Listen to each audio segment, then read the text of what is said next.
गाना को क्या कहते हैं? To put a lock on your face या फिर योर माउथ?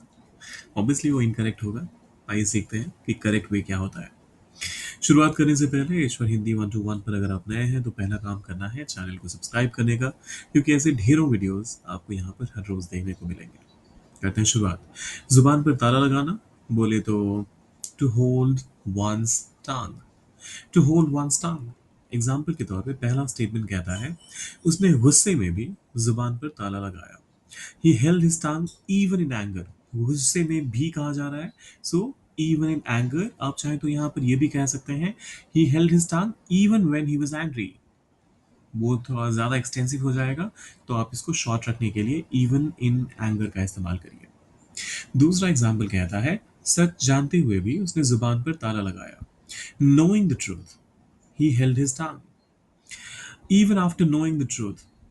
सच जानते हुए भी कहने का मतलब यही हुआ ना कि उसको सच का पता था फिर भी, और सच का पता पहले चल गया था और जुबान पर ताला उसने बाद में लगाया, कुछ कहा नहीं उसके बाद।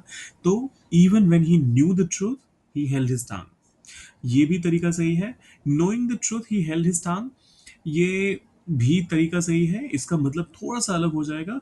यहां पर कहने का मतलब ये हो जाएगा कि सच जानकर उसने जुबान पर ताला लगा लिया।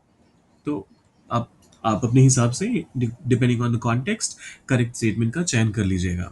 या तो way even though he new the truth he held his टंग, या फिर knowing the truth he held his टंग। फिर आता है बच्चों के सामने जुबान पर ताला लगाना चाहिए। One should hold one's tongue in front of children. One should hold one's tongue in front of children. फिर आता है आखिरी वाला जो आपको ट्रांसलेट करना है। उसने अदालत में जुबान पर ताला लगाया। क्या कहेंगे इसे ट्रांसलेट, इसको इंग्लिश में क्या कहेंगे ट्रांसलेट करने के बाद? सोचिए, डालिए उसे कमेंट बॉक्स में। और जाने से पहले सब्सक्राइब, लाइक और शेयर वो तो करना ही है, करके जाइएगा। मिलते हैं जल्दी।